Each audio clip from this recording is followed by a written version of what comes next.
Ho Chi Minh, ரொம்ப சந்தோஷம். உங்களுடைய அந்த படம் ஏப்ரல் 25ஆம் தேதி வருது அப்படின்னு கேள்விப்பட்டப்போ சுமோ அது பத்தி ரொம்ப சந்தோஷமா இருந்தது. ஆனந்த விகடன்ல நாங்க 2 பேரும் ஒன்னா ஒர்க் பண்ணோம். ஹோசிமின் அப்படின்னு சொன்னாலே ரொம்ப கலகலப்பா எழுதக்கூடிய ஒரு பையன். அது எல்லாருக்குமே ரொம்ப நல்லா தெரியும். ஆனந்த விகடன்ல நிறைய கவர் ஸ்டோரிஸ் எல்லாம் எழுதி தள்ளிட்டே இருப்பாரு. ஒரு வாரம் ஃபுல்லா இவரோட இது ஜாஸ்தி வந்தது. நான் 94-95 ஆனந்த விகடனில் ஒன்றா ஒர்க் பண்ணோம். நான் மாணவ பத்திரிகையாளராக இருந்து அங்கேயே ஸ்டாஃபாக ஜாயின் பண்ணேன். அப்போ ஒன்றாவே ஒர்க் பண்ணோம். நாங்கள் 2 ஒரே போஸ்டிங் மாதிரி கிட்டத்தட்ட. அப்போ நிறைய ஆர்டிகல்ஸ் எழுதுவோம். அக்கா எக்ஸ்ட்ரானரியாக எழுதுவாங்க. நான் அவங்க எப்படி எழுதுறாங்கன்னு காப்பி அடிக்கிறதுனா நான் முன்னாடி போய் நீட்டி பார்ப்பேன். என்னை வண்டி விடுவாங்க அவங்க. ஆனந்த விகடனில் சினிமா விமர்சன குழு அக்காவும் நானும் 2 பேரும் சேர்ந்து நிறைய படத்துக்கு போயிருக்கோம். ஒரு தரம் ஞாபகம் இருக்க என்னை தியேட்டருக்கு நீங்க போங்கக்கா அதோ வந்துடுறோம் நாங்க பின்னாடியே அப்படின்னு சொல்லிட்டு கடைசி வரைக்கும் வரவே இல்லை. நான் மட்டுமே உட்காந்து அந்த படத்தை பார்த்துட்டு பயங்கர கோவத்தோட வந்தேன். அக்கா அதுக்கு இப்போ மன்னிப்பு கேட்குறேங்க. இத்தனை வருஷம் கழிச்சு நீ இப்போ மன்னிப்பு கேட்குறாரு பாருங்க. கண்டிப்பாக. ஆக்சுவலி என்னன்னா சுமோ ரெஸ்ட்லரை பற்றி டாக்குமெண்ட்ரிஸ் நிறைய வந்திருக்கு. இந்தியாவை பொறுத்த வரைக்கும் கன்ஃபார்ம்னா நம்ம தான். மற்றபடி என்னென்னா ஒரு ஜப்பான் சுமோ ரெஸ்ட்லரை பற்றி ஒரு ஸ்டோரி ஓரியன்டாக ஒரு கதை வந்ததுங்கிறது ஃபஸ்ட் டைமாக நம்ம பண்ண மாதிரி தான் எனக்கு தோணுது. நான் பார்த்த வரைக்கும் இல்லை. பட் ஜப்பான்காரவங்க எல்லாமே இந்த படம் முதல் படம் மாதிரி தான் என்கிட்ட சொன்னாங்க நிறைய பேர். எனக்கு சங்கர் சாரை பளிச்சு கேள்வி ரெடிப்பது இல்லை, ஒரு பேட்டி எடுக்கணுங்கிற மாதிரி சூழ்நிலை வந்தவொடனே இப்போ தான் எங்கள் சங்கர் சாரை பார்த்தேன். ஆல்ரெடி போனால் அவர் என் ஆர்டிக்கல்லாம் படித்து ரொம்ப சந்தோஷப்பட்டிருந்தார். அப்புறம் அசிஸ்டன்டாக ஜாயின் பண்ணக்கூடிய ஒரு வாய்ப்பு கிடைச்சது. அந்த நேரத்தில் ஏஆர் ரஹ்மான் சார் அவரை இன்டர்வியூ பண்ணி அவர் ரொம்ப க்ளோஸ். எனக்கு சங்கர் சாரோட க்ளோஸ் ரஹ்மான் சார் தான். அவருடைய நட்பு தான் முக்கியமான ஒரு காரணம் நான் சினிமாவுக்கு வர்றதுக்காக. ராஜீவ் மேனன்ட்ட நீ ஒரு சமயத்துல அசிஸ்டண்டா போய் சேரணும் அப்படின்னு துடிச்சிட்டு இருந்தேன். அவரை என்ன இத்தனைக்கும் அவர் ஒரு பெரிய டைரக்டர். அந்த நேரத்தில் ஒரு மின்சார கனவுக்கு முன்னாடியே எனக்கு பாடகர் உன்னிகிருஷ்ணன் ரொம்ப பழக்கம். விகடன் இருக்கும்போது அவரும் சாரும் ரொம்ப ஃப்ரெண்டு. அவர் மூலமாக தான் நாங்கள் ட்ரை பண்ணேன். அவர் என் ரைட்டிங்கை பார்த்த உடனே ரொம்ப பிடிச்சிருச்சு ராஜீவ் மேனன் சார். இப்போதான் எனக்கு கௌதம் மேனன்லாம் ரொம்ப பழக்கமானாங்க எனக்கு. நானும் கௌதம் மேனன் அப்பயே பைக்கில் போகிறவங்க ஃப்ரெண்ட்ஸ் இருப்பேன். நானும் கௌதம் அடிக்கடி ஃபோன் பண்ணுவோம். அவர் மின்னலை படம் கம்ப்ளீட் ஆகும்போது எனக்கு ஃபோன் பண்ணி என்ன பண்ணலாம்லாம் கேட்பாரு, சஜஷன்லாம் கேட்பாரு. எனக்கு அந்த அளவுக்கு ரொம்ப நட்பு இருந்தது எங்களுக்குள்ள. தம்பி ஹோசிமின், ரொம்ப சந்தோஷம். ரொம்ப சந்தோஷம். ரொம்ப நாள் கழிச்சு உங்களை பார்க்குறேன். நீங்கள் சினிமாவில் பயங்கர பிஸி ஆகிட்டீங்க. ஆக்சுவலாக உங்களுடைய அந்த படம் இந்த ஏப்ரல் 25ஆம் தேதி வருது அப்படின்னு கேள்விப்பட்டப்போ சுமோ அது பற்றி ரொம்ப சந்தோஷமா இருந்தது. ஆனந்த விகடன்ல நாங்கள் 2 பேரும் ஒன்றா ஒர்க் பண்ணோம். ஹோசிமின் அப்படின்னு சொன்னாலே ரொம்ப கலகலப்பாக எழுதக்கூடிய ஒரு பையன் அப்படின்னு சொல்லிட்டு விகடனில் எல்லாருக்குமே ரொம்ப நல்லா தெரியும். ஆனந்த விகடனில் நிறைய கவர் ஸ்டோரிஸ் எல்லாம் எழுதி தள்ளிட்டே இருப்பார். ஒரு வாரம் ஃபுல்லாக இவரோட இது ஜாஸ்தி வந்தது. எனக்கெல்லாம் பார்த்துட்டு இருந்துச்சு, அடாடா என்னடா இது அப்படின்னு சொல்லிட்டு அப்படியே பார்த்துட்டு இருப்போம். அந்த மாதிரி நிறைய சினிமா இன்டர்வியூஸ் எல்லாம் நிறைய பண்ணுவார். என்ன சொல்லப்போனால் ஹோசிமின், நம்ம 2 பேரும் சினிமா அந்த விமர்சன டீமுக்கே நம்ம இருந்தோம் பார்த்தியா? கண்டிப்பாக ஞாபகம் இருக்கா? ஆமாம், நான் சொல்லிடுறேன். இப்போ இவங்க அக்கா நானும் 94-95 ஆனந்த விகடனில் ஒன்றா ஒர்க் பண்ணோம். நான் மாணவ பத்திரிகையாளராக இருந்து அங்கேயே ஸ்டாஃபாக ஜாயின் பண்ணேன். அக்கா அப்படியே டைரெக்டாக ஜாயின் பண்ணிட்டாங்க. அப்போ ஒன்றாவே ஒர்க் பண்ணோம். நாங்கள் 2 ஒரே போஸ்டிங் மாதிரி கிட்டத்தட்ட. அப்போ நிறைய ஆர்டிகல்ஸ் எழுதுவோம். அக்கா எக்ஸ்ட்ரானரியாக எழுதுவாங்க. நான் அவங்க எப்படி எழுதுறாங்கன்னு காப்பி அடிக்கிறதுனா நான் முன்னாடி போய் நீட்டி பார்ப்பேன். என்னை வண்டி விடுவாங்க அவங்க. ஆனந்த விகடனில் சினிமா விமர்சன குழு அப்போ தான் நான் நிறையா மூவிஸ் பார்த்தேன். அக்காவும் நானும் 2 பேரும் சேர்ந்து நிறைய படத்துக்கு போயிருக்கோம். என்ன சொன்னால் நாட்டாமை, ஹானஸ்ராஜ், நிறைய படம் அந்த மாதிரி நிறைய அந்த நேரத்து படங்கள் நிறைய படம். கமல் படம், இந்த சங்கர் சார் படம், காதலன், அது மாதிரியான சத்யராஜ் படம் நிறைய பிரபு படம், படங்கள் இந்த 90s வந்த படங்களுக்கெல்லாம் நாங்கள் அந்த விமர்சன குழு அதை வச்சுட்டு நாங்கள் பண்ணிட்டு இருந்தோம். ரொம்ப நல்லா இருக்கும். இது மாதிரி அந்த குழுவில் முக்கியமாக ஹோசிமின் வருவாப்புல. ஒரு தரம் ஞாபகம் இருக்க என்னை தியேட்டருக்கு நீங்க போங்கக்கா அதோ வந்துடுறோம் நாங்க பின்னாடியே அப்படின்னு சொல்லிட்டு கடைசி வரைக்கும் வரவே இல்லை.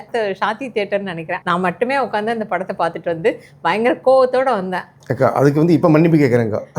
இத்தனை வருஷம் கழிச்சு நீ இப்போ மன்னிப்பு கேட்குறாரு பாருங்க. சரி, ரொம்ப சந்தோஷம். எனக்கு இந்த மாதிரி ஆனந்த விகடன்லேருந்து நிறைய பேர் நிறைய விஷயங்கள் பண்ணியிருக்காங்க. அதில் ஹோசிமின்கிட்ட எனக்கு ஒரு ரொம்ப சந்தோஷமா இருக்கு அதை பற்றி கேள்விப்படும் போது. அவர் இயக்குன ஒரு சுமோ அப்படிங்கிற ஒரு படம் இது ஏப்ரல் 25 இப்போ திரைக்கு வருது. அது ரொம்ப ரொம்ப ஸ்பெஷல். என்னன்னா சுமோ அப்படிங்கிற அந்த ஜப்பானிய அந்த கலை பற்றி படமே வந்ததே இல்லை. நான் அதை பற்றி கூகுளில் தேடி பார்த்தேன். சுமோ அப்படின்னு போட்டாலே இந்த மூவின்னா இவரோட மூவி மட்டும்தான் வருது. சந்தோஷம். உண்மையிலேயே உன்னை ஜப்பான் கூட மறக்காதுன்னு நினைக்கிறேன். ஏன்னா அவங்களே பண்ணலன்னு நினைக்கிறேன். கண்டிப்பாக. ஆக்சுவலி என்னன்னா சுமோ ரெஸ்ட்லரை பற்றி டாக்குமெண்ட்ரிஸ் நிறைய வந்திருக்கு. படங்களாக ரொம்ப கம்மி தான் எனக்கு தெரிஞ்ச வரைக்கும். நானே ரொம்ப கேள்விப்படலை. இந்தியாவை பொறுத்த வரைக்கும் கன்ஃபார்ம்னா நம்ம தான். மற்றபடி என்னன்னா ஒரு ஜப்பான் சுமோ ரெஸ்லரை பற்றி ஒரு ஸ்டோரி ஓரியன்டாக ஒரு கதை வந்ததுங்கிறது ஃபர்ஸ்ட் டைமாக நம்ம பண்ண மாதிரி தான் எனக்கு தோணுது. நான் பார்த்த வரைக்கும் இல்லை. ஒருவேளை அந்த காலத்தில் பண்ணியிருக்காங்களா, ஒரு பிளாக் அண்ட் ஒயிட்டில் பண்ணியிருக்காங்களாங்கிறது சொல்ல தெரியல எனக்கு. பட் ஜப்பான்காரவங்க எல்லாமே இந்த படம் முதல் படம் மாதிரி தான் என்கிட்ட சொன்னாங்க நிறைய பேர் என்கிட்ட. அது ஒரு ரொம்ப பெருமைக்குரிய விஷயமா இருக்கு. இந்த நேரத்தில் இருக்கு ரொம்ப நன்றி சொல்லிக்கிறேங்க. ஐடியா வந்ததுக்கு முதல்ல எனக்கு என்னன்னா விகடன்ல இருந்து அப்புறம் போயாச்சு இல்லையா, போனதுக்கு அப்புறம் என்ன ஆச்சு, எப்படி உன்னோட திரைப்பயணத்தை? ஆமாங்க, நான் அப்படியே அங்கே ஆஃபீஸ்ல இருந்து எப்படி உட்காந்தோமோ அதுலேருந்தே சொல்றேங்க. உடனே என்னாச்சுன்னா அங்கே வந்து பளிச்சு கேள்வி ரெடி பதில்னு ஒரு பகுதி வரும். ஆமா பாப்புலரா இருக்கும். அது ஜூனியர் போஸ்ட்னு விகடனுடைய ஒரு பார்ட். அது அவங்களுடைய இது வரும். சூப்பரா போச்சு. அப்போ அந்த மாதிரி அது வந்து கிட்டத்தட்ட வந்து ஜெர்னலிசத்தில் அதனுடைய லே அவுட்டே வித்தியாசமாக இருக்கும். ஒரு பத்திரிகையில் புரட்சி பண்ண மாதிரி ஜூனியர் போஸ்ட் இந்த காலத்தில் வந்து இன்னும் ஹிட் ஆகும்னு என்னுடைய எண்ணம். ஆமாம், அவ்வளோ ட்ரெண்டியாக இருக்கும் பார்க்க. அந்த காலத்துலேயே அது வந்து கிட்டத்தட்ட அது இன்ஸ்டாகிராம் லுக்கில் இருக்கும் பார்க்கவே, அப்படி இருக்கும். அப்போ அது ஞானி சார் பார்த்துட்டாங்க. அப்போ அக்காவும் நானும் நிறைய அதில் என்ட்ரி பண்ண போவோம். நிறைய பேர் விதவிதமான மனிதர்களை சந்திப்போம். அப்படி பண்ணும்போது பளிச்சு கேள்வி ரெடி பதில்னு ஒரு பகுதி. நேற்று சங்கர் சாரை வந்து பளிச்சு கேள்வி ரெடி பதிலில் ஒரு பேட்டி எடுக்கணுங்கிற மாதிரி சூழ்நிலை வந்தவொடனே நான் போகிற மாதிரி சொல்லி ஆயிடுச்சு. நானும் உங்களை தான் மாற்றி மாற்றி எடுப்போம். அப்போ நான் போகும்போது அப்போ தான் எங்கள் சங்கர் சாரை பார்த்தேன். அவருடைய அறிமுகமே கிடைச்சது எனக்கு. ஆல்ரெடி போனால் அவர் என் ஆர்டிக்கல்லாம் படிச்சு ரொம்ப சந்தோஷப்பட்டிருந்தார். ஆல்ரெடி அவரை பேட்டி எடுத்திருந்தேன் முன்னாடியும். அதை பார்த்த உடனே அவருக்கு போனோடனே அவர்கிட்ட அசிஸ்டன்ட் டேரக்டராக நான் ஜாயின் பண்ணக்கூடிய ஒரு வாய்ப்பு கிடைச்சது. அவர் நல்லா பழகிட்டோம். ரொம்ப அதாவது பத்திரிகையாளர்னா நல்லா மரியாதையாக பழகுவாங்க இல்லையா, அது வந்து பேசும்போதே ஒரு ரொம்ப இன்ஸ்பிரேஷன். ஆமாம், எனக்கு சார்னா ரொம்ப பிடிக்கும் சங்கர் சார்னா. அப்போ அவர் ரொம்ப பிடிச்சி போச்சு. அந்த நேரத்தில் ஏஆர் ரஹ்மான் சார் வந்து அவரை இன்டர்வியூ பண்ணி அவர் ரொம்ப க்ளோஸ். எனக்கு சங்கர் சாரோட க்ளோஸ் ரஹ்மான் சார் தான் எனக்கு. இப்போ பார்த்தாலும் அந்த வழியாக போனாலே அவங்க வீட்டுக்கு போயிடுவேன். கேட்கவே வேணாம், அந்த அளவுக்கு பழகுவார் அவர் எங்கிட்ட. அப்போ அந்த நேரத்தை பத்திரிகை துறையில் காம்படிஷன் கூட கிடையாது. அதனால ரொம்ப சின்ன வயசுனால ரஹ்மான் சார் ரொம்ப கூட்டு பேசுவார். அவருடைய நட்பு தான் முக்கியமான ஒரு காரணம் நான் சினிமாவுக்கு வர்றதுக்காக. நானும் ரஹ்மான் சார் பழகிறத பார்த்து கூட சங்கர் சாருக்கு ஒரு இம்ப்ரெஷன் ஏற்படலாம். சார் என்னை பற்றி ரொம்ப ஹையாக சொல்லியிருக்காங்க. ஏஆர் ரஹ்மான் மூலம் உங்களுக்கு அந்த ஒரு வாய்ப்பு கிடைச்சதுங்கிறது நான் மறக்கவே முடியாது. சங்கர் சார் வந்து அதெல்லாம் பார்ப்பாங்க அவங்க. நான் அப்படி தான் நினைக்கிறேன் நான். அப்புறம் சார்கிட்ட சில கேள்விகள்லாம் கேட்கும்போது அவர் நம்மளுடைய எழுத்துக்கள்லாம் ரொம்ப படிச்சிருக்காரு சங்கர் சார். அப்போ நீங்கள் வந்து அப்போ கேட்கும்போது ஒரு சமயம் இந்த டாபிக் வரும்போது சினிமா இன்ட்ரெஸ்ட்டில் ஏதாவது ஒரு பாயிண்ட்டில் ஜாயின் ஆகிடுச்சு. அப்படியே ஜாயின் ஆகும்போது இந்தியனில் அசிஸ்டன்ட் முதல்ல ஜாயின் பண்ணேங்க. ஆமாம், இந்தியனில் ஜாயின் பண்ணிட்டு அடுத்த நாள் வந்து அக்காவை பார்த்து தெரியாமல் சொல்லிட்டு போனேன். நான் ஜாயின் பண்ண போகிறேன்னு சொல்லி விகடன் வந்து நான் வந்துட்டேன். என்னுடைய தாய் வீடு விகடன் தான். அந்த தாய் வீட்டில் இருக்கும்போது கூட இருந்த ஒரு சகோதரியாக இருந்தவங்க அக்கா. அதனால எனக்கு இந்த ஸ்பெஷல் இன்டர்வியூ இது ரொம்ப நிகழ்ச்சியாக இருக்குது. நான் ரொம்ப காட்ட வேணாம்னு நினைக்கிறேன். எனக்கு ரொம்ப ஜாலியான இன்டர்வியூ இது. ரொம்ப சந்தோஷம், ரொம்ப சந்தோஷம். ரொம்ப சந்தோஷம் எனக்கு. இந்த படத்தில் வந்து கேமரா வந்து ராஜீவ் மேனன் போட்டிருந்தது. ராஜீவ் மேனன்ட்ட நீ வந்து ஒரு சமயத்தில் அசிஸ்டண்டா போய் சேரணும் அப்படின்னு துடிச்சிட்டு இருந்தேன். அவரை வந்து என்ன இத்தனைக்கும் அவர் ஒரு பெரிய டைரக்டர், இந்த இதுக்கு வந்து கேமராக்கு வந்தாருன்னா ஆச்சரியமா இருக்கு. எப்படி வந்தார், எப்படி அவரை இந்த இதுக்கு இழுத்தீங்க? இல்லைக்கா, ஆக்சுவலி என்னன்னா நம்ம கூட ஒர்க் பண்ணவங்க நான் சண்முகம்லாம் ஒர்க் பண்ணாங்க, ஞாபகம் இருக்குன்னு நினைக்கிறேன். அப்போ இருக்கும்போது டிஎஃப்டி படிச்சிருந்தாங்க. இப்போ டிவி கமர்ஷியல் நிறைய ஒர்க் பண்ணாங்க. அப்போ நிறைய பேர் வந்து என்ன ஜிபி விஜய் அந்த மாதிரி பெரிய டைரக்டர்ஸ் எல்லாமே ராஜீவ் மேனன் சார் ஸ்கூல்ல இருந்தா வருவாங்க. ராஜீவ் மேனன் சார் பார்க்கறதுக்கு ஹை ரேஞ்சா இருப்பார். அந்த நேரத்தில் ஒரு மின்சார கனவுக்கு முன்னாடியே எனக்கு பாடகர் உன்னிகிருஷ்ணன் ரொம்ப பழக்கம். அப்போ நம்ம விகடனில் இருக்கும்போது அவரும் சாரும் ரொம்ப ஃப்ரெண்டு. அவர் மூலமாக தான் நாங்கள் ட்ரை பண்ணேன். அவர் என் ரைட்டிங்கை பார்த்த உடனே ரொம்ப பிடிச்சிருச்சு ராஜீவ் மேனன் சாருக்கு. ரொம்ப நல்லா எழுதுறீங்க தம்பி எனக்கு அப்படின்னு சொல்லிட்டு ஒரு 3 மாதம் கழிச்சு மீட் பண்ணுவோம். படம் இப்போ இமீடியட்டாக பண்ணல, டிவி கமர்ஷியலில் எப்படி யூஸ் பண்ணுறதுன்னு தெரியல, ரொம்ப பிடிச்சிருந்தது அவருக்கு பேசினது. நான் 3 மாதம் கழிச்சு வாங்கினாரு. அதுக்குள்ள சங்கர் சார்ட்ட ஆஃபர் வந்துருச்சு எனக்கு. அந்த ஒரு நல்ல விஷயம் கிடைச்சிருச்சுங்களா. ராஜீவ் மேனன் சார் அசிஸ்டன்ட் ஆயிருப்பேன். இருந்தாலுமே எனக்கு அவரை பார்க்கும்போது பிரமிப்பு இருக்கும். ஏன்னா அவர் தான் மும்பை படத்துக்கு அவர் தான் ஹீரோன்னு சொல்லுவாங்க. அப்போ அந்த முதல்ல அரவிந்த் சாமிக்கு முன்னாடி அவர் தான் ட்ரை பண்ணாங்க. அவ்வளோ பார்க்கறதுக்கே ஒரு ஹீரோ மாதிரி பார்த்தாலே அப்படி ஒரு பக்காவா இருப்பார் அவர். அது எப்படி சொல்றேன்னா ரொம்ப ஒபீடியண்டா இருப்பாரு, நிறைய படிச்சவர். நம்மள இங்கிலீஷ்லாம் தத்துவத்துன்னு பேசுவோம், அவரெல்லாம் பேசினா தான் கேட்டுட்டே இருக்கலாம் அப்படி இருக்கும். அது புரியுமோ இல்லையோ. ஸோ அந்த மாதிரி ஒரு கேரக்டர் ராஜீவ் மேனன் சார். அவர்கிட்ட ட்ரை பண்ணேன். அப்புறம் 3 மாதம் கழிச்சு வர சொன்னார். அவர் இல்லைன்னு கூட சொல்லலை. நல்ல வாய்ப்பு தான் அது. அதுக்குள்ளே இங்கே போன உடனே மின்சார கனவுல அவர் ஆரம்பிச்சார். நான் இந்தியன் போயிடுச்சு. அப்போ ஒரு நாள் அங்கே நாங்கள் இந்தியன் ஷூட்டிங்கில் நான் போகும்போது சார் வந்தார். அப்போ நான் சொன்னேன் இந்த மாதிரி ஜாயின் பண்ணிட்டேன். ரொம்ப சந்தோஷப்பட்டு இல்லை உனக்கு தமிழ் நல்லா வருது, சங்கர் சார் ரொம்ப மெச்சின் நல்லா டேரக்டராக வரல வாய்ப்பு இருக்குன்னு சொன்னார். அப்படிலாம் சொல்லிட்டு சார் ஞாபகம் வச்சிருக்காரு ஓரளவுக்கு. அது அப்போலாம் எனக்கு கௌதம் மேனன்லாம் ரொம்ப பழக்கமானார். அப்போ எனக்கு நானும் கௌதம் மேனன் அப்பயே வந்து பைக்கில் போகிற அளவுக்கு ஃப்ரெண்ட்ஸ். இப்போ அந்த படத்து மூலமாக அப்போ நான் மின்சார கனவு அசிஸ்டன்ட், நான் இந்தியன் அசிஸ்டன்ட் டேரக்டர். நானும் கௌதம் அடிக்கடி ஃபோன் பண்ணுவோம். அவர் வந்து மின்னலை படம் கமிட் ஆகும்போது எனக்கு ஃபோன் பண்ணி என்ன பண்ணலாம்லாம் கேட்பாரு, சஜஷன்லாம் கேட்பாரு எங்களுக்கு. அந்த அளவுக்கு ரொம்ப நட்பு இருந்தது எங்களுக்குள்ள. அப்படிப்பட்ட ராஜீவ் மேனன் சார் நான் கிட்டத்தட்ட வந்து சும்மா படத்துக்காக சந்திக்கக்கூடிய சூழ்நிலை ஏற்பட்டது. எப்படின்னா இதுக்கு முக்கியமான காரணம் யாருனாக்கா இது விடிவி கணேஷ் அண்ட் நம்மளோட அகில உலக சூப்பர் ஸ்டார் சிவா. அவங்க 2 பேரும் தான் காரணம். அது இவங்க 2 பேருமே வந்து என்னன்னா சும்மா கதையை கேட்டது இருந்து அவங்களுக்கு ரொம்ப என்னுடைய விஷயம் புரிஞ்சிருச்சு அவங்களுக்கு. நான் என்ன சொல்ல போறேன், இந்த கதை எதை நோக்கி போகுதுன்னு தெரிஞ்ச உடனே இதை என்கரேஜ் பண்ண ஆரம்பிச்சிட்டாங்க 2 பேருமே. இந்த படத்துக்கு என்னன்னா பாதி படம் ஜப்பான். இந்த படம் நீங்க ஜப்பான்லயே பண்ணீங்க. ஜப்பான்ல தான் எடுத்துக்கோ. ராஜீவ் மேனன் சார் தான் ஃபுல்லா எடுத்திருக்காரு எல்லாமே.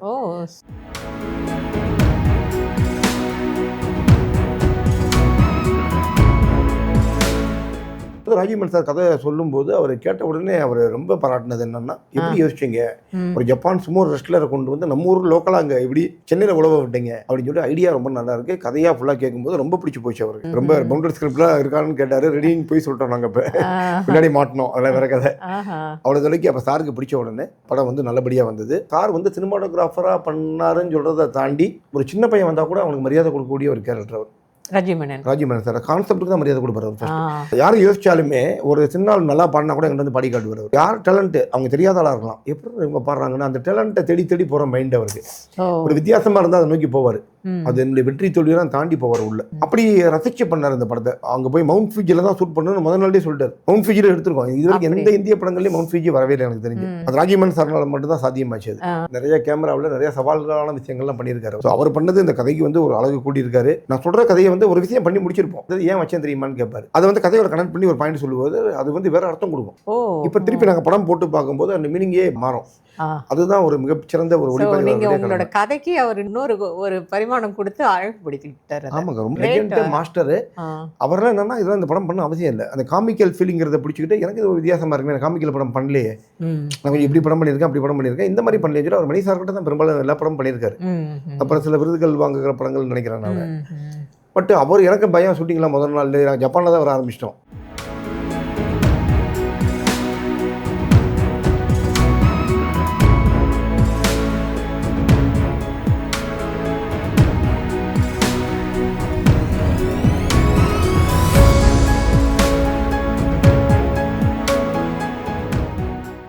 இந்தியாவில் கூட அப்படியே நைஸாக எஸ்கேப் போயிடலாம். ஜப்பானில் போய் தான் முதல் நாள் ஷூட்டிங்க. இவர்கிட்ட போகிறதுக்கு முன்னாடி பயந்துகிட்டே தான் இருந்தேன் நான். ராஜீவ்மேனன் சார் நம்ம ட்ரை பண்ணவர் குரு மாதிரி. அவருக்கு ஒவ்வொன்றுக்கும் விளக்கம் கேட்பாரு. இந்த இடத்துல இப்படி வச்சிங்கன்னா ஏன், எதுக்கு, ஏன் இந்த கலர் சட்டை போடுறாங்க, ஒரு கேள்வி கேட்குறவர். இதுக்கு வந்து நானும் சிவாவை வச்சு சமாளிச்சுட்டே இருப்பேன் நான். அப்புறம் வீட்டு கணேசை சமாளிப்பார். அவங்க நாங்கள் அப்படியே குழப்பி விட்டுருவோம். குழப்பி விட்டவொடனே அவர் என்னவோ சொன்னாங்களே அப்படிங்கிறதுக்குள்ளே நாங்கள் எடுத்து முடிச்சிடுவோம். ஸோ சார் ரொம்ப எங்கிட்ட தான் மாட்டிட்டாரு. ரொம்ப தங்கமானவர் அவர். அவர் வந்து எக்ஸ்ட்ராடினரி. இந்த படம் வந்து ராஜீவ்மேனன் சார் வந்தது பெரிய வரம் இந்த படத்துக்கு. இந்த நேரத்தில் ராஜீவ்மேனன் சார் உங்களுக்கு மிகப்பெரிய நன்றி. நன்றி சார், வார்த்தையே கிடையாது. ரொம்ப சந்தோஷம். ஆக்சுவலாக அவர் பேரை பார்த்த உடனே அது இன்னும் படமாக்கணுங்கிற ஆர்வம் எனக்கு இன்னும் கூட ஜாஸ்தி ஆயிடுச்சு. ரொம்ப அது போல அகில உலக சூப்பர் ஸ்டார் சிவாவை எப்படி போய் அதில் அது ஒரு பெரிய அதிர்ஷ்டங்கா. சிவா வந்தது வந்து இந்த படத்துக்கு ஒரு மிகப்பெரிய ஒரு பலமாக அமைஞ்சதுன்னு சொல்லுவேன். காமெடி கலந்த இந்த ஒரு இதில். ஆமாக்கா, எனக்கு உங்களுக்கு தெரியும் நான் அந்த காமெடி இந்த அனிமேஷன் கேரக்டர் அவர் விரும்பி பார்ப்பேன். கார்ட்டூன் வரைவேன். மதன் சார் மூலமாக பார்த்து பார்த்து வரைவேன் நான். அவர் மாதிரி ஸ்ட்ரோக்லேயே வரைவேன். ஓசிமோனோட ஒரு பேஸ் கேரக்டர் வந்து கலகலப்பானது, ரொம்ப ஒரு காமெடி நகைச்சுவா அப்படி சிந்திப்பாரு. ஸோ படங்களும் கிட்டத்தட்ட அந்த மாதிரி தான் அதை கொண்டு வந்திருக்காரு. அப்போ அந்த விகடனில் இருக்கக்கூடிய அந்த மதன் சார் கார்ட்டூன் அந்த மாதிரி ஃபீலிங்லாம் உள்ள போனோம்னா நான் லைன் கிங்கு, அப்புறம் மான்ஸ்டர் இங்கு, அப்புறம் ஃபைண்டிங் நிமோ, இந்த மாதிரி நிறைய அனிமேஷன் படம் நிறைய பார்ப்பேன். சொன்னால் டிஸ்னியோட பழைய படங்கள்லாம் எனக்கு வந்து இவர் சொல்லியிருக்காரு. வால்ட் டிஸ்னியோட படங்களை பற்றி மதன் சார் சொல்லுவார். அப்பெல்லாம் நான் தேடி தேடி போய் நம்மள்ட்ட நிறைய பேசுவார். அவர் வந்து உட்காந்தா அவர் ஒரு சைக்கோ அப்படின்னா அந்த சைக்கோ படம் எடுத்தவர் யாரு அப்படின்னு சொல்லிட்டு அவர் ஆல்ஃபிரட் ஹிட்ச்காக்கை பற்றி வரலாறுகளை கொடுப்பாரு. இந்த படம்லாம் பாருங்க, சினிமா இல்லாமலே நம்ம ரிப்போர்ட்டராகவே நிறைய சொல்லி கொடுப்பாரு நமக்கு அவர். ஸோ இதெல்லாம் ஒரு இன்ஸ்பிரேஷன் எல்லாமே சேர்ந்த ஒரு டாட்லாம் கனெக்ட் ஆகி தான் அந்த ஐடியா வந்ததுக்கா. என்னன்னா February 14 முதல் படத்தினால அந்த படத்தில் கார்ட்டூன் கேரக்டர் ரொம்ப பேசப்பட்டுச்சு. பரத்தோட ஒரு மனசாட்சி மாதிரி வரும்ல. என்னோட நண்பர்கள் யாராவது அவங்க நேசிக்கிற பொண்ணுகிட்ட ஐ லவ் யூன்னு சொல்லும்போது நான் சிரிப்பேன். நானும் தான் சிரிப்பேன். வேணாம், ஓவரா சிரிக்காத. அதை நிறைய பேர் அப்ரிசியேட் பண்ணாங்க. முக்கியமா வந்து அது பென்டபோர் கம்பெனி தான் பண்ணாங்க. கேமராமேன் ரத்னவேல் பண்ணார். அவர் ராஜீவ்மேனன் சாருடைய சிசியர் தான் வரும். அவர் தான் முதல் பட கேமராமேன்.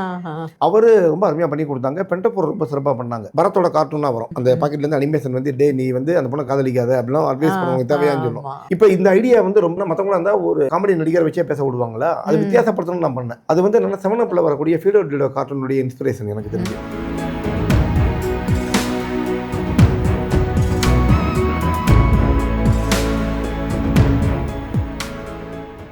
நான் அதை வச்சு தான் ஐடியா பண்ணேன். என் ஃப்ரெண்ட் சரவணன் அவருடைய ஐடியா தான் அது. கிட்டத்தட்ட அவர் இந்த மாதிரி ஐடியாலாம் சொல்லுவார் எனக்கு. அப்படி நானும் அவர் இம்ப்ரூவ் பண்ணும்போது வந்த விஷயம். நானும் அவர் எப்போ பார்த்தாலும் அனிமேஷன் படத்தை பற்றி தான் பேசுவோம். பார்ட் 1 பார்ட் 2 அந்த படம் பார்த்தியா, 2 பார்த்தியா லெவலில் இருக்கும்.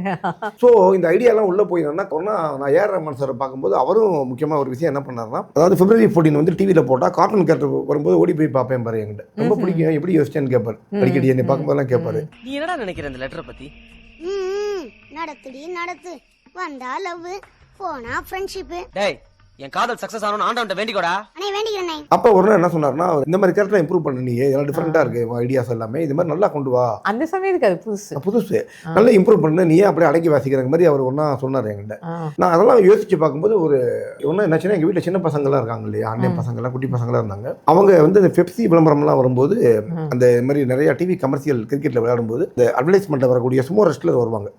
அந்த பெப்சி விளம்பரத்தில், கோக் விளம்பரத்தில் அதை பார்த்துட்டு ஓடி போய் பார்த்துட்டு வருவாங்க. எல்லாம் சும்மா வந்தாலே ஓடுவாங்க.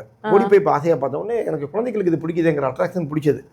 நானும் ரசிக்கிறேன். அந்த கவனம் சிதறவங்க கூட சும்மாவை பார்த்தோன்னே இப்படி கவனிச்சாங்க.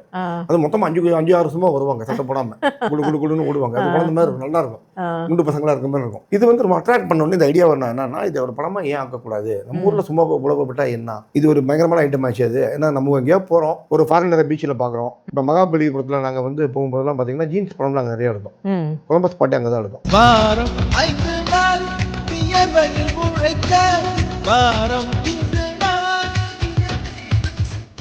அப்போ ஒரு ஃபாரினர் வந்தாலே நம்ம ஆளுக்கு அப்படியே திரும்பி பார்ப்போம். அது மாதிரி ஒரு ஃபாரினர் வந்து நம்ம ஊரில் உழவு விட்டாலே மகாபலிபுரத்தில் திரும்பி பார்க்குறாங்க. அங்கே ஜப்பான்காரர் ஒருத்தர் வந்தால் எப்படி இருக்கும், சும்மா ஒரு ரெஸ்லரே இங்கே வந்தால் எப்படி இருக்கும்னு யோசிச்சேன்.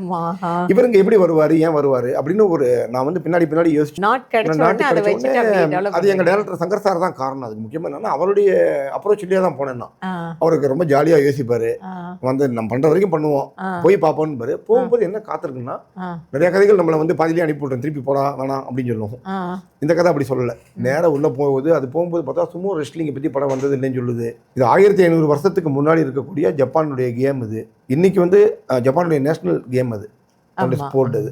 அது சிண்டே மதத்தை அடிப்படையாக கொண்டது. அதனுடைய ரூல்ஸ் இதெல்லாம் படித்த ரிசர்ச் மாதிரி போய் அது மட்டும் போய்கிட்டே இருக்கு. இப்படிப்பட்டவனாமே அப்படிங்கிற மாதிரி ஆயிடுச்சு. இவனை இங்கே விட்டோம்னா என்ன ஆகும்? இவன் முத்து பார்த்துக்கிட்டே இருக்கான். நான் ஆல்ரெடி அந்த ஃபேன்சி ஸ்டோர்லேயே அதை நோட்டீஸ் பண்ணிட்டேன். ஸோ இதுக்கும் இவனுக்கும் எதனா கனெக்ஷன் இருக்குமா? ஆக்சுவலா அந்த சுமோங்கிற அந்த ரெஸ்லர்ஸ் அதை பார்க்கும்போதே நமக்கு பார்க்கவே அழகா இருக்கும். அது இத்தனைக்கும் வந்து மல்யுத்த வீரர்கள் இதெல்லாம் தான். நமக்கு இந்த ஒரு கரடு முரட்டுத்தனம் எதுவும் இருக்காது. நல்ல ஒரு பப்ளியா அப்படி பார்க்கணும். அடிச்சாலும் அவ்வளவு பலமும் இருக்கு, நமக்கு அது தெரியல. அது வந்து அங்கதான் காட்டுவாங்க, கிரவுண்ட்ல நேரடியாக அப்படி காட்ட மாட்டாங்க. முகமே வந்து கொஞ்சம் ஒரு ஃபெரோஷியஸ் அப்படியெல்லாம் இருக்காது. பாக்குறதுக்கு ஒரு இதுவா தான் ரொம்ப குழந்தை மாதிரி முகம். இவங்களுக்கு எல்லாரும் அப்படி சொல்ல முடியாது, நிறைய பேர் இப்படி இருக்காங்க, கலந்த மாதிரி தான் இருக்காங்க. இல்ல குழந்தைங்களை கவர்றதே அந்த மாதிரியான ஒரு விஷயங்களால கவர்ந்துறாங்கன்னு நினைக்கிறேன். அதனால மனசு அவங்களுக்கு. அதே மாதிரி அவங்க 5 வயசுலயே சின்ன வயசுலயே விட்டுருவாங்க உள்ள. 5 வயசுலயே அவங்க 5 வயசுல நம்ம சும்மா இருக்காரு படத்துல நினைச்சிருக்காருல. அவர் பேர் வந்து யோஷினரி டெசிரோ. யோஷினரி டெசிரோ யாருன்னா, டெசிரோ. ஆமா, அவர் முறையான பெரிய சும்மா ரெஸ்லர், பெரிய சூப்பர் ஸ்டார் மாதிரி அங்க இருக்காரு. ரெஸ்லிங்ல பெரிய ஆளவர், பெரிய வீரர் அவர். அவர் வந்து 5 வயசு 7 வயசுலயே போயிருக்காருங்க உள்ள. போயிட்டு எல்லாமே முறைப்படி வந்து சும்மா ஏஜென்சியா நடத்துறாரு. அந்த மாதிரி லெவல்ல உள்ள ஆளவர். நிறைய இங்கிலீஷ் படங்கள்ல எல்லாம் அவர் நடிச்சிட்டு இருக்காரு, சைனா படங்கள் நடிக்கிறாரு. அதெல்லாம் வந்து சும்மா அவர் பாட்டுக்கு சும்மா தான் கூப்பிடுவாங்க. அப்படி சும்மா ரெஸ்லர் ஒரு சின்ன தேவைன்னா, ஒரு படத்துல கதைக்கு ஒரு ஹீரோ மாதிரி எல்லாம் வரல அவர். அந்த மாதிரி ஒரு முழுமையா வரல. ஆமா, அப்படி ஒரு மிகப்பெரிய ஒரு இதுவா இருந்தாருன்னு நினைக்கிறேன். ஆமா, அவர் ஒரு குழந்தை மனசு. அதே மாதிரி அவங்க சாப்பாடு வித்தியாசமா இருக்கும். அதாவது கிட்டத்தட்ட கோயில்ல வாழ்ற வாழ்க்கை மாதிரி தான். அந்த கோயில்ல வாழ்ற மாதிரி அவங்களுக்கு நிறைய கட்டுப்பாடுகள் இருக்கு. அது செய்யும் போதே வந்து அந்த சண்டை ஆரம்பிக்கும் போதே நிறைய அந்த ட்ரெடிஷனலா சில இதெல்லாம் உப்பெல்லாம் தூவுவாங்க. அந்த கிரவுண்ட்ல உப்பெல்லாம் தூவுவாங்க, உப்பு தூவுவாங்க. அப்புறம் என்ன பண்ணுவாங்கன்னா, அந்த இடத்துல ஒரு பையன் கூட்டிகிட்டே இருப்பான். இப்ப பார்த்தாலும் நிறைய ஃபார்மாலிட்டிஸ் இருக்கு அதுல. அந்த கோடு இருக்குல்ல, அதனுடைய ரேடியஸ்க்கு ஒரு அளவு இருக்கு. இந்த மாதிரி நிறைய படத்துல வருது எல்லாமே. அது இங்கே சொல்ல வேணாம்னு நினைக்கிறேன். போயிடும். அது வந்து நாங்க ரொம்ப டாக்குமெண்ட்ரியாவும் போகல, கதைக்கு என்ன தேவையோ லைட்டா யூஸ் பண்ணிருக்கோம். அது ஒண்ணு. அப்புறம் என்னன்னா, ரொம்ப எத்திக்ஸா வாழ்வாங்க அவங்க. அதே மாதிரி ஜப்பான் அவங்க நடந்து போகும்போது ஒரு குழந்தைகள் வந்தா குழந்தைய ஆசீர்வாதம் பண்ணுவாங்க. பார்த்து அவங்க எப்படி அவங்க தடவி கொடுத்தாலே இந்த குழந்தைகளுக்கு நல்லதும்பாங்க. ஐதீகம். அவங்களுக்கு அந்த அவ்வளவு ரெஸ்பெக்ட் அந்த ஊர்ல. ஆமாங்க, பொதுவாகவே ஜப்பான்காரங்க ஒருத்தர் ரெஸ்பெக்ட் பண்ணுவாங்க. இவங்க போது இன்னும் ஒருபடி பயங்கரமான 10 மடங்கு அதிகம் இன்னும் அவங்க. அந்த மாதிரி ஜப்பான் பீப்புள் பொதுவாகவே எல்லாருக்கும் மரியாதை கொடுப்பாங்க, நல்லவங்க. இவங்க சும்மாங்கும் போது இன்னும் அவங்களே வந்து இன்னும் ஜாஸ்தி ஆயிடுவாங்க. அது காட் ரேஞ்சில் ட்ரீட் பண்ணுவாங்க. ஸோ நீங்க அவரை அப்ரோச் பண்ணும்போது அவர் என்ன சொன்னாரு? இந்த மாதிரி ஆமாங்க, அவரை அப்ரோச் பண்ண கதையை சொல்றேங்க. நான் கதையை யோசிச்சுட்டேன். 50% ஜப்பான்ல வருது. நான் பாட்டுக்கு கதையை எழுதிட்டேன். முன்னாடி ஃபர்ஸ்ட் சொன்னது யாருன்னா, மிர்ச்சி சிவா கிட்ட தான் சொன்னேன். இவர்கிட்ட சொன்ன உடனே அவர் வந்து பிரதர் கதை கேட்டாரு. கேட்ட உடனே சொல்லிட்டாரு, சார் நல்லா இருக்கு, ரொம்ப பிடிச்சிருந்தது கதை, எக்ஸ்ட்ரானரியா இருக்கு, இது இன்னும் நிறைய இம்ப்ரூவ் பண்ண நிறைய ஸ்கோப் இருக்கு சார், எனக்கு நிறைய ஐடியா ஐடியாஸ் வரும் அங்கேயே கொட்ட ஆரம்பிச்சிட்டாரு. அங்கே ஓ. நான் அப்படியே இதாயிட்டாரு, இப்படி பண்ணலாமே அப்படி பண்ணலாமேன்னு திரிக்கிறாரு. அது சரி. பேசிக் என்னுடைய விசன்லேருந்து மாறாம அது ஆ. அப்படி இம்ப்ரூவ் பண்ணிக்கிட்டே இருக்காரு. என்ன Super. ரொம்ப பிடிச்சிருச்சு அங்கேயே. ஆனால் என்னன்னா அந்த அவ்வளோ படம் இன்வால்மெண்ட் வந்துருச்சு கேட்டோன்னே. கேட்ட உடனே எனக்கு விடவே இல்லை. அவருக்கு ரொம்ப பிடிச்சிருச்சு. நம்ம நல்ல டைப். ரொம்ப எனக்கு என்னன்னா ஒரு ஹீரோவை தாண்டி ஒரு நண்பராகவும் ஒரு பிரதர் கிடைச்சாருன்னு சொல்லலாம் அந்த படத்தில். அவர் கேட்ட உடனே என்ன சொல்லிட்டாருன்னா, இந்த படத்துக்கு பெரிய பட்ஜெட்டில் பண்ணா சார் ஆகும், நம்மளே பண்ணி ஏதோ ஒன்று பண்ணி முடிச்சோம்னா இந்த படத்துக்கு தர மரியாதை கிடையாதுன்ட்டு அப்படியே நானும் விட்டுட்டேன். அவருக்கும் அந்த நேரத்தில் வந்து அப்படியே அமையாமல் இருந்தது, எனக்கு அமையாமல் இருந்தது, அப்படியே போகுது. ஒரு லெவலில் நான் விடிவி கணேஷ் இந்த படம் பண்ணுறதா இருந்தார், வேற ஹீரோலாம் பண்ணுறதா இருந்தாங்க. பட் நான் மிர்ச்சி சிவா தான் வேணும்னு நான் ரொம்ப தீவிரமாக இருந்தேன். ஏன்னா நிறைய பேர் வந்திருக்கலாம், நல்லா பண்ணிருக்கலாம், படமும் ஓடிடும். எனக்கு என்னமோ ஒரு க்ளோஸ் டு ஹார்ட்டாக இருந்தது. அவர் வந்து என்னமோ அவர் ஃபர்ஸ்ட் ரியாக்ஷன் பண்ணிட்டாரு என்கிட்ட. அப்புறம் சும்மா கிட்ட எப்படி இருப்பார் என்ன இப்படி இருக்குன்னு சொல்லும்போது இன்னும் வேற ஹீரோக்களும் இருந்தாங்க. அவங்களும் ரொம்ப ஆர்வமாக இருந்தாங்க, நல்லாவும் இருந்திருக்கலாம் அது அடுத்த கட்டம். பட் எனக்கு வந்து ரொம்ப கணக்கு தெரிஞ்ச உண்மையாக இருந்தது. அப்போ விடிவி கணேசை மீட் பண்ணேன். அவர் வந்து அவங்க கதை கேட்டுட்டு ரொம்ப அவருக்கு பிடிச்சி போச்சு. சிவாவோட ரியாக்ஷன் அங்கேயும் வருது. அப்படி இவங்க ரெண்டு பேருமே வந்து நிறைய பேர் இதெல்லாம் பண்ண முடியுமா அப்படி இப்படின்னு சாத்தியம் இல்லாத விஷயம் மாதிரி பண்ணும்போது இவங்க ரெண்டு பேருமே ஆர்வம் காட்டின விஷயம் பிடிச்சிருச்சு. விடிவி சாருடைய பெரிய பலம் என்னன்னா, அவர் நம்ம காமெடி நடிகராக பார்க்குறோம், அதெல்லாம் அப்படி கிடையாது. அவர் வந்து என்னன்னா பெரிய மிகச்சிறந்த ஒரு ப்ரொடக்ஷன் டிசைனர், ஒரு ப்ரொடியூசர் மாதிரி. அவர் வந்து எதையுமே முடிச்சு கொடுத்துருவார். நம்ம பார்க்குற காமெடி ஆக்டர்லாம் தாண்டி இவர் ஒரு MBA மாதிரி. இவர் பிளான் பண்ணாருன்னா ஐடியா பண்ணி அதை முடிக்கிற வரைக்கும் கடைசி வரைக்கும் போவார். எக்ஸிக்யூஷன் கையில் எதுவுமே இருக்காது. வாங்க என்ன பார்த்துடலாம் பாரு, நான் நம்பியே போக மாட்டேன் அவர் கூட, பதில விட்டுருவார். ஆனால் இவர் போய் நம்ம உச்சத்தை கொண்டு போயிடுவார் நம்மள. எனக்கு அவரை தொட்டால் தான் அது நல்லா அமைஞ்சிருக்குக்கா. மீன் அவர் நன்றி சொல்லிக்கிறேன். விடிவி சார் ரொம்ப நன்றி, இதையும் பதிவு செஞ்சிடறேன். சிவா பிரதருக்கு முக்கியமாக நன்றி, அதையும் சொல்லிடுறேன். ஸோ என்ன சொல்ல வரேன்னா, அப்போ விடிவி சார்கிட்ட கதை சொன்ன உடனே திடீர்னு ஒரு நாள் நிற்கிறாரு, ஹீரோவை கூப்பிட்டு வந்து நிற்கிறாரு. யாருன்னா சிவாகி வந்து நிற்கிறாரு. அவரே சிவாகிட்ட ஒரு லுக்கு விட்டாரு. கதையை சொல்ல வேண்டிய அவசியம் இல்லை, ஆட்டோமேட்டிக்காக ஜாயின் ஆயிடுச்சு. அப்படியே சிவாவும் வராது, விடிவி சார் வராங்க, முடிஞ்சிருச்சு. அங்கேயே லாக் ஆயிடுச்சு. அவங்க ரெண்டு பேரும் அடுத்த கட்டத்துக்கு கதையை கொண்டு போக ஆரம்பிச்சிட்டாங்க. இந்த படத்தை நம்மளே ப்ரொடியூஸ் பண்ணலான்னு விடிவி சார் பிளான் பண்ணிட்டார். அவர் காசெல்லாம் புரட்டி, நான் கம்மியான பட்ஜெட் சொல்கிறேன், இல்லை கொஞ்சம் ரொம்ப அதிகமாக பண்ணுவோம். ராஜீவ் மேனன் சார் இந்த மாதிரி ஐடியாஸ்லாம் வரும்போது பெருசாக்குறாரு, படத்தை பெருசாக்குங்க சார், பணம் அதெல்லாம் யோசிக்காதீங்க, நான் கடன்பட்டு கூட பண்ணுறேன் இந்த படம் இறங்கினார், நகையை வச்சு கூட பண்ணுறேன், இந்த மாதிரி லெவலில் இருக்கார் அவர். எனக்கு பயந்துட்டேன். ரொம்ப கதை மேலே தான் காரணம். கதை சும்மா அவங்க பார்க்காமலே லவ் பண்ண ஆரம்பிச்சிட்டாங்க ரெண்டு பேருமே. அதுக்கு இவரும் உறுதுணையாக இருந்தாங்க சிவாவும். அப்புறம் ஒரு நாள் திடீர்னு பார்த்தா என்னன்னா, அந்த படத்தை நான் ஜப்பானில் போயிட்டு ராஜீவ் மேனன் சார்லாம் கூட்டு போய் அட்வான்ஸ்லாம் கூப்பிட்டோம் எல்லாருக்கும். ராஜீவ் மேனன் சார் நாங்கள் எந்த ஒரு எதுவுமே இல்லாமல் பிளான்டாக போயிட்டோம். அங்கே போய்ட்டு அங்கே ஷூட் பண்ணோம். ஷூட் பண்ணி எல்லாம் எடுத்து காட்டணும். எடுத்து காட்டி இங்கே வந்த உடனே எடிட் பண்ணி, அது பிரவீன் KL சார் தான் எடிட் பண்ணார். ஷூட் பண்ணீங்கன்னா அப்போ உங்களுக்கு சும்மா கிடைச்சிட்டாரா? அந்த இது சொல்கிறேன். நாங்கள் லொக்கேஷன் பார்க்க ஜப்பானுக்கு போகிறோம். அங்கே பெரிய அங்கே ஒருத்தர் காத்திருக்காரு. ஒரு படம் நல்ல படம் நல்ல கதை வந்து எல்லாத்துக்குமே பாசிட்டிவான தளத்துக்கு கூட்டு போகும் இல்லையா, அந்த கதையை அங்கே. ஆமாம், கதையை கூட்டு போது அங்கே அமைஞ்சவர் யாருன்னா குறிஞ்சி சார். ஜப்பானில் குறிஞ்சின்னு ஒரு மிகப்பெரிய, நான் கேள்விப்பட்டிருக்கேன். குறிஞ்சி செல்வன். உங்களுக்கு எப்படி தெரியும்? இவ்வளவு வந்து நம்ம CM உடைய மனைவி துர்கா ஸ்டாலின் அவங்க இருக்காங்க இல்லையா, புக் ஒன்று எழுதிட்டு இருக்கோம் அவரும் நானும். அதோடைய பார்ட் 2. அவங்க வந்து ஜப்பானுக்கு வந்து CM வந்து வர்த்தக பயணமா அது போகும்போது அதுல வந்து அவங்களுக்கு ரொம்ப ரொம்ப ஹெல்ப் பண்ணவர் வந்து குறிஞ்சி செல்வன் அப்படின்னு சொல்லிட்டு சொல்லியிருக்காங்க. அதனால அவங்க வாயில இருந்து அந்த பேரை நான் கேள்விப்பட்டிருக்கேன். அவங்களும் சரி அவங்களோட மனைவியும் சரி ரொம்ப ரொம்ப ஹெல்ப் பண்ணாங்க. அவர் வந்து அவ்வளோ வந்து ஒரு அருமையான நம்ம ஊர் ஃபுட்டை வந்து அங்கே கொடுத்தாங்க. உண்மைதான். ஏன்னா அவங்க அவ்வளோ தூரம் ரொம்ப ரொம்ப அவங்க வந்து ஒரு மரியாதை வச்சிருக்கக்கூடியவங்களா இருந்தாங்க. எனக்கு அது கேட்டதுலேருந்து உண்மையில் நான் அவரை பார்க்கணும்னு நினைச்சிட்டு பார்த்துருலாங்க. நான் ஏற்பாடு பண்ணுறேன், நான் கூட்டு போகிறேன், ஜப்பானுக்கு கூட்டு போகிறேன் அவர்கிட்ட சொல்லி. அந்த அளவுக்கு நல்ல டைப்புக்கு அவர், ரொம்ப தங்கமானவர். ஆக்சுவலி குறிஞ்சி செல்வன் சார் யாருன்னா மிகப்பெரிய தொழிலதிபராங்க. ஆனால் பார்த்தீங்கன்னா சாதாரணமாக இருப்பார். யார் போனாலும் கஷ்டப்பட்டால் தாங்கிக்க மாட்டார். ஒரு வாட்டி என்னன்னா, ஒரு மிகப்பெரிய ஒரு ஆள் வந்து என்னன்னா சாதாரணமாக இருந்திருக்காங்க, ஒரு அம்மா வயசானவங்க. இவர் போய் அவங்க சாப்பாடு இல்லாமல் அங்கே கஷ்டப்பட்டுருக்காங்க, அங்கே நம்ம ஊர் சாப்பாடு கிடைக்காம. இவர் போயிட்டு உடனே போயிட்டு இவங்க ஹோட்டலில் கூட்டு போயிட்டு இவரே சமைப்பார். வர சமைச்சு அவங்க சாப்பாடுலாம் அவங்க கொடுத்து நல்லா கவனிச்சு அனுப்பியிருக்காரு. அப்புறம் பார்த்தா அவங்க மிகப்பெரிய தமிழ்நாட்டில் மிகச்சிறந்த ஒரு தொழிலதிபர் அவங்க. அந்த ஃபேமிலி அவங்க அம்மா அவங்க. இதை கேட்டு நான் சொன்னார், அந்த பேர் சொல்ல முடியாதுங்க, ஆடி போயிட்டேன். அதனால இவர் ஏழை பணக்காரன் அந்த இதெல்லாம் கிடையாது, யார் வந்தாலும் உதவுவார், அந்த மைண்ட் உள்ளவர் தான். அவர் எக்ஸ்ட்ரா நிறைய, அவர் கூட ஹரின்னு ஒருத்தர் இருக்காங்க, ஹரி அவரும் கூட இருப்பாருங்க, கௌரி அஜய்ன்னு எல்லாம் இருக்காங்க. இவங்க ஒரு டீம் மாதிரி. அவங்க போனது பெரிய பலம். போன உடனே அவங்க படத்துக்கு ஹெல்ப் பண்றவங்க சொல்றதை விட தமிழர்களுக்கு ஹெல்ப் பண்ணுவாங்க, யார் வந்தாலுமே ஹெல்ப் பண்ணுவாங்க. இந்தியாவில இருந்து யார் போனாலும் ஒரு நட்பு ரீதியா. ஜப்பான்ல இது மாதிரி நமக்கு ஒரு தமிழர் கிடைக்கிறது புண்ணியம் தான். ஆமா, அதனாலதான் நிறைய சினிமாக்காரங்களுக்கு அவர் ரொம்ப ஹெல்ப் பண்றாரு.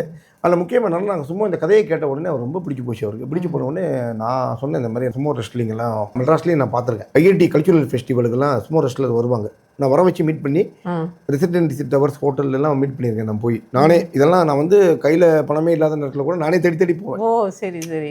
இதெல்லாம் தான் அந்த படத்துக்கு பலமாச்சு. அவங்க தெரியும் அவர் மங்கோலியன் பாரு, கேட்டால் ஜப்பான்கார மாதிரியே இருப்பார், மங்கோலியன் பாரு.